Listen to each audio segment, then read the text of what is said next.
Have you ever wondered what would actually happen if the government just ran out of money? Like, completely ran out. Empty wallet, nothing left. Here's what nobody tells you. It's literally impossible. And understanding why reveals one of the most important financial truths that affects your everyday life more than almost anything else. Here at Simple Money, we've spent countless hours breaking down how money actually works. And today, I'm going to show you something that will completely change how you think about government spending, inflation, and your own financial future. Because here's the thing. When most people hear that the government is running out of money, they picture something like their own bank account hitting zero. They imagine some official somewhere opening a vault and finding it empty. They think about shutdown warnings and debt ceiling debates and assume the government is just like a really big household trying to make ends meet. But that's not what's happening at all. Let me paint you a picture of what people think happens. You've probably heard politicians on TV talking about the national debt.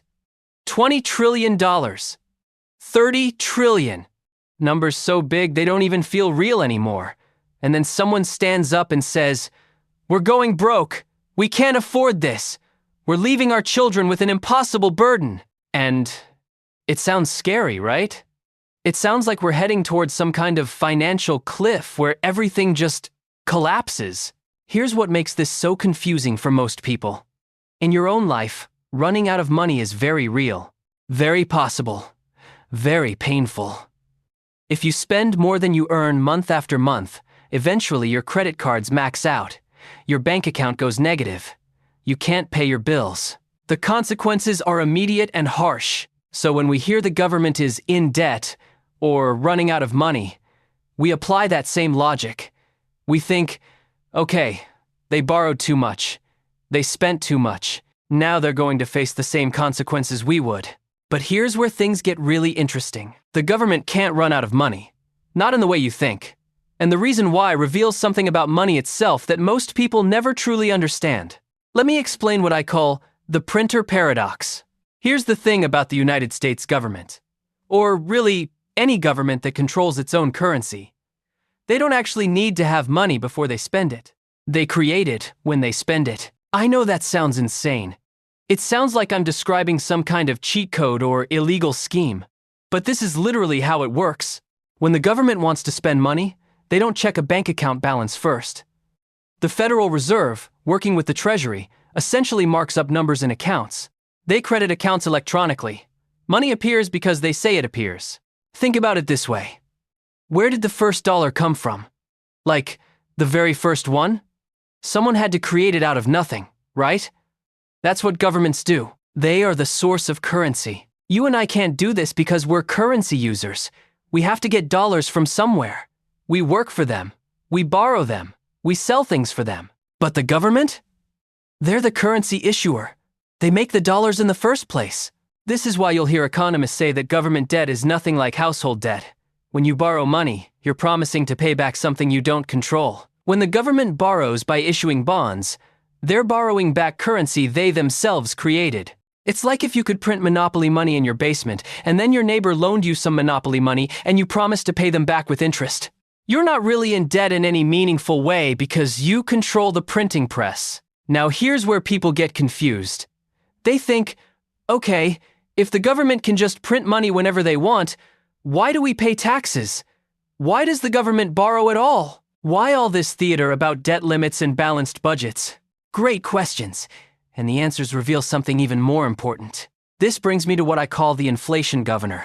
The government can create unlimited money, but they can't create unlimited value. And that's the crucial difference most people miss. Money is just a tool, a measuring stick, a claim on real resources. When the government creates money and spends it into the economy, what they're really doing is directing real resources, real labor, real materials, real goods and services. If they create too much money chasing too few goods, prices go up. That's inflation. And that's the real limit on government spending, not some arbitrary debt number, not running out of money in a vault somewhere. The real limit is inflation. Taxes aren't actually funding government spending. That's another thing people get backwards. Taxes serve a different purpose. They reduce the amount of money circulating in the economy. They create demand for the currency. They redistribute resources. They influence behavior.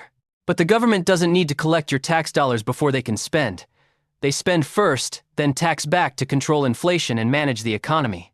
Think about the pandemic. In 2020, the government sent out stimulus checks to millions of people. Did they wait to collect taxes first? Did they check their bank account balance? No. They just did it. They created the money and sent it out. And what happened? Well, initially, not much inflation, because the economy had slack. Businesses were closed, people weren't spending. There was room for that new money without causing prices to spike immediately. But then, as the economy reopened and that money started chasing goods that were in short supply due to broken supply chains, prices started rising. That's when inflation kicked in. Not because the government ran out of money, but because they created too much money relative to available goods and services. This is what I call the resource reality. The real economy is about resources, not money. How many workers do we have? How much can they produce? What materials are available? What's our technological capacity? Money is just the accounting system we use to allocate those resources. When politicians talk about "we can't afford this," what they really mean, or should mean, is "we don't have the real resources for this," or "this would cause too much inflation," or "this isn't a good use of our productive capacity." But instead, they use household budget metaphors because those are easy to understand. And honestly, sometimes those metaphors serve political purposes. If you want to oppose a program, claiming we can't afford it sounds more reasonable than saying, "I don't think we should prioritize this." Here's where this gets uncomfortable. Some countries actually do face real constraints that look more like running out of money. If your country doesn't control its own currency, you actually can run out. Greece, for example, uses the euro. They can't print euros, so they really can run out in default. Same with countries that borrow in foreign currencies. If Argentina borrows dollars and can't pay them back, they're in real trouble. But the United States? The UK? Japan? Countries that borrow in their own freely floating currencies? They face inflation constraints, not solvency constraints. Big difference. Let me tell you about two countries that illustrate this perfectly. Think about Japan. They have a debt to GDP ratio of over 200%. That's enormous. By the logic most people use, they should have collapsed decades ago. They should have faced a debt crisis. Interest rates should have skyrocketed as investors fled.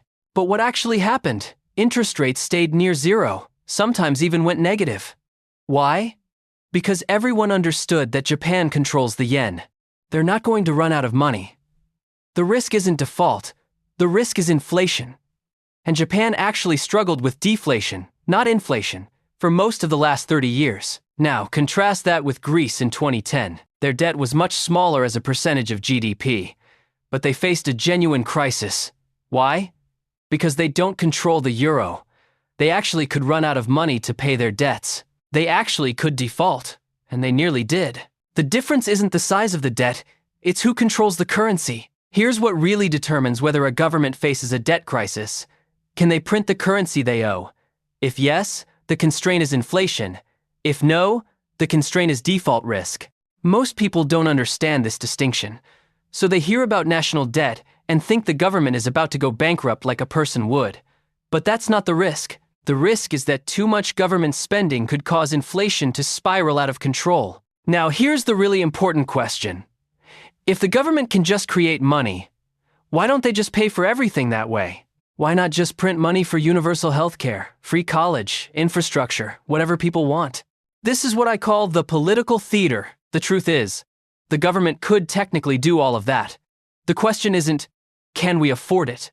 The question is, what would happen to inflation? And is this the best use of our real resources? But admitting that would change the entire political conversation.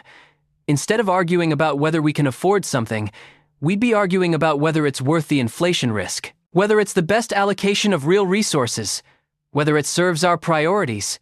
That's a much more complex debate. It's easier to just say we're broke and shut down the conversation. Here's where this affects you personally. Understanding that government debt isn't like household debt should change how you think about economic policy. It should change which politicians you believe when they talk about budgets. It should change how you evaluate proposals. When someone says, "We can't afford a program," ask yourself, is this really about affordability, or is it about priorities?